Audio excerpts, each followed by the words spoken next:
Okay, so I have fun making that trailer. I just hope it doesn't overpromise. The content of this series of videos is going to be similar to things that I've put up before, but I hope that my fellow cordwood choppers and aspiring green woodworkers will still enjoy it. It's going to be a series of videos about felling and processing just one single tree and all the trials and tribulations that occurred during that process or that I inflicted on myself. I've arrived at the tree that I'm planning to cut. This is a white ash, and usually what I've been cutting is green ash, but this is in the old part of the woods, and this is a nice white ash. And so it's winter, it's hard to tell, at least for me, you know, what the health of the tree is, but I marked this one with 2 blaze marks in the summer when I could see that it was declining very, very rapidly. So it's not going to make it. You can see actually in the blaze marks the emerald ash borer trackways and the cambium.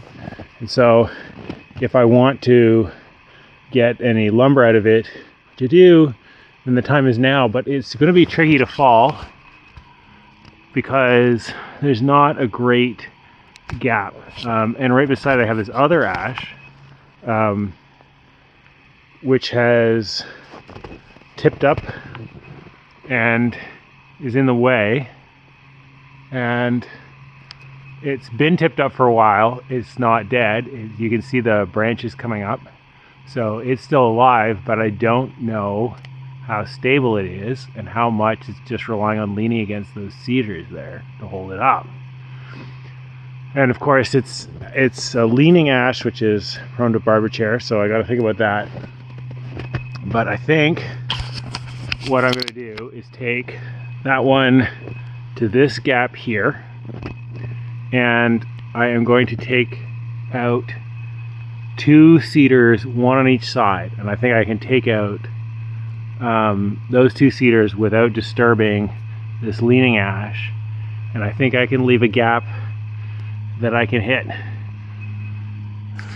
when I'm following the tree I want. So they're decent size cedars, and yep, that's my first job, to take 2 of those. I think it'll be moving fast enough when it hits the other obstacles that it'll smash through. So I think I'm just going to try and take those 2. And this little skinny baby ash here, I'm just going to see how it fares. You know, if it gets really badly damaged, I might take it down too for firewood, but I'm going to try and leave it and see if I can thread the needle right here.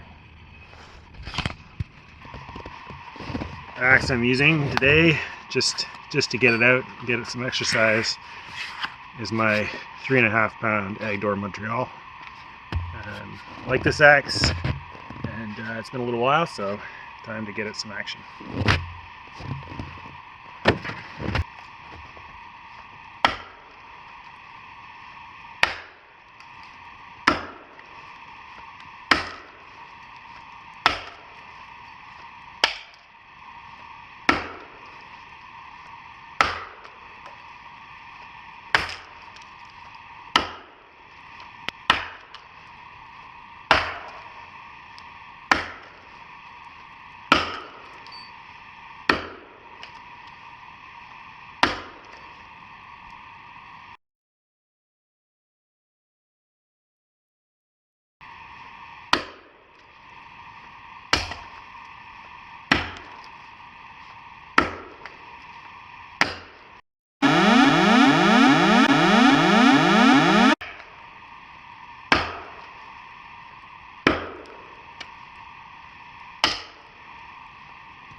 Whoa.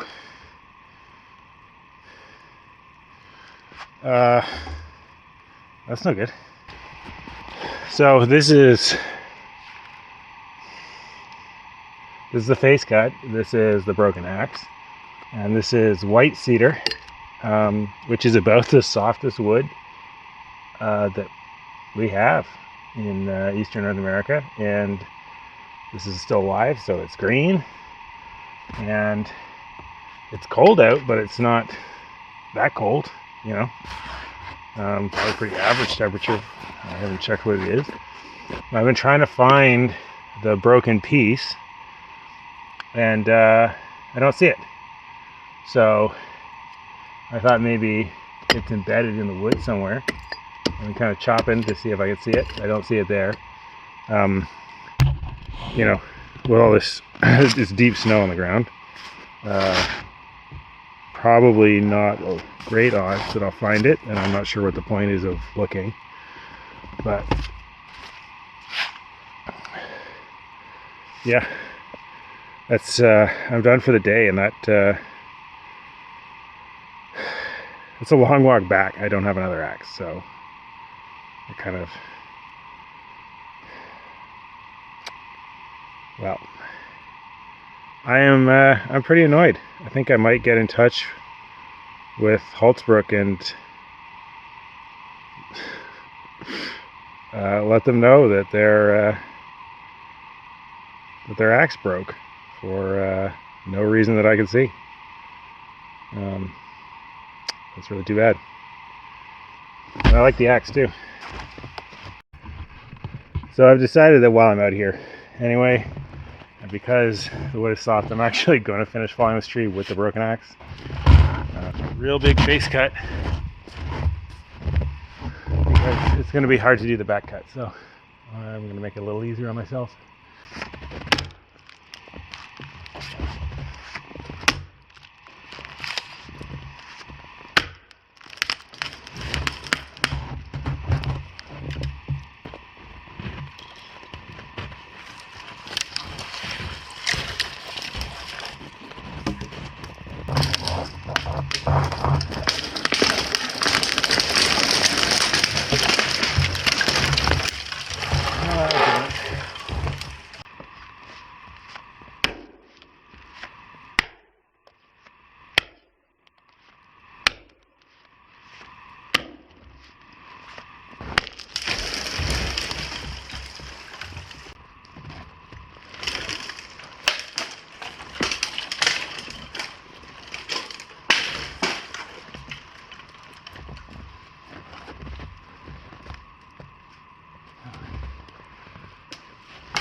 Success.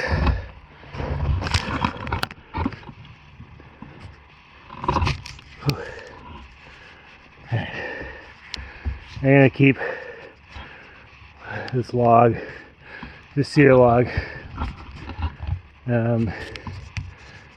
because they're useful for lots of things. This one might get hewn, and maybe I'll use it to build a raised bed for the garden. Anyway, I'll keep it and see what happens to it. All right, so this little, well, somewhat little cedar here is in the way, but as far as I can tell, it's not actually holding up the leaning ash. So I should be safe to cut it. And even though my axe is broken, it'll still work well enough to cut a little tree like that. So I'm gonna do that before I leave too. I am definitely not gonna try and cut down an ash with a broken axe, but yeah, I'll see if I can get this one out of the way, and then see if I can get at least some of this cut up and bring it back so the trip's not a total waste of effort.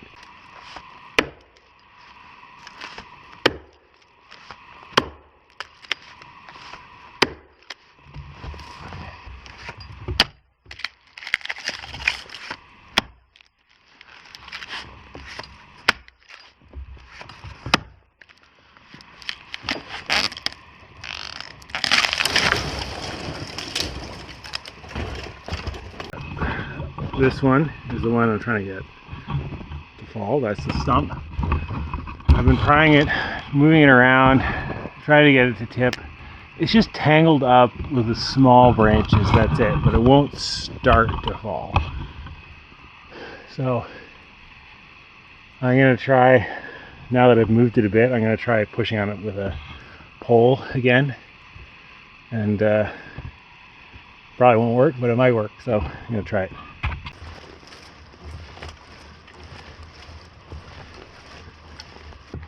Pushing on with the pole eventually worked, but it's not quite down yet. I think I've got it down low enough that I can put a bucking cut in and drop it, or at least put a bucking cut in and drop it enough to put another one in. All right, so the battery is too cold, my camera, so I don't have much time to film, but I'm gonna take this down. I've already cut the face cut. So a lot of people don't realize, but when you're trying to do this kind of cut, you cut the face cut on the top, because when the log falls, this is going to need to close up. So this is what you've got to open up, and then you cut the back cut on the underside. So yeah, people want it to drop down that way, so they tend to put the face cut on the bottom, but that's not how you do it. You do it like this. You see, it's awkward here. Doesn't help. The axe is broken.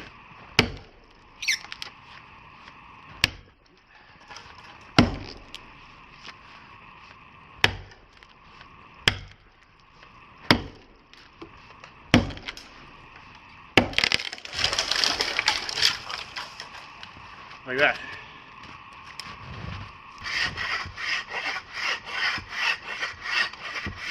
My camera battery was too cold to keep filming, but I was able to cut up the big part of that cedar log and haul it back very awkwardly, but I managed to haul it back, and I'll have to come back another day.